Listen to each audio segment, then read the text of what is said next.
first experience that you had and you thought that this is my calling in life and this is what I need to, or I'm born to do? I was fortunate to start fundraising, being inspired by friends and family when I was quite young. When I was 13, me and friends founded our first organization to build daycares in the Philippines. And after high school, before university, I desperately wanted to volunteer abroad. So I found myself in Nepal for 5 months in a children's home with 50 of the most beautiful souls you can ever imagine. And I fell in love with those kids. Really. I've quickly learned that the person who was running the home was running it like a business. So he was taking kids from parents, taking money to give them a school education in Kathmandu. There was no school, there was no healthy food, and it was devastating. But more still, I went back a couple of years later to visit the kids and I couldn't find them. I spoke to the host family and essentially they believed that they were sold into child labor. I couldn't do anything to find those kids, being very young myself, and it stayed with me. And ever since that moment, I feel like my life is best lived by trying to protect other children in a similar vulnerable situation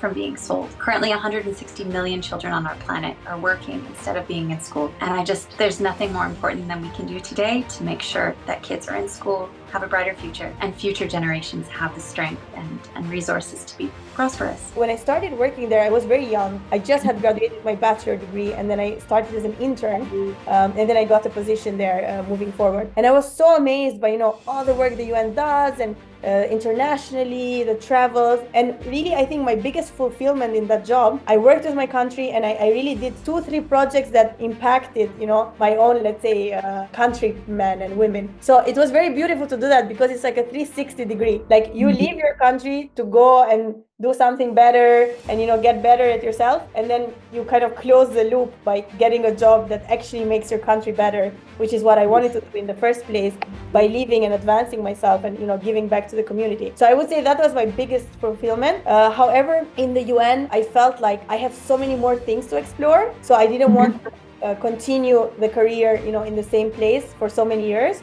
That's, of course, like a path that many people choose. Like, when you stay in the same corporate job for many years because you love it so much. But I felt like I love it, but then the FOMO also of other career paths. And I said, let me try, and I can always come back to the UN right later on. So as a teenager out there finding ways to earn, started even mowing lawns in the local neighborhood to build a little landscaping company, hired a bunch of my classmates and friends to help me grow and scale that. And then as a late teenager, went into very heavily loving technology. I was blessed to have a computer in my home in the 90s, wrapped around the excitement around what is a computer, not only the games and some of the programs that you could buy and enjoy, but also creating your own programs. So I taught myself how to code. I launched the first B2B, B2C e-commerce platform for the beauty industry in the late 90s. I launched over 1,200 brands through that journey. And from there, I got to build incredible relationships from actors and actresses, musicians and influencers, celebrities, helping them build and grow their brands and launch my distribution and e-commerce platform. And also learned how to diversify my holdings and how to make sure I controlled as much of the pie as possible and not just make other people wealthy and have no attachment to the upside on their brands or companies. I learned how to make sure that I had attachment to the upside of anything that I was involved with.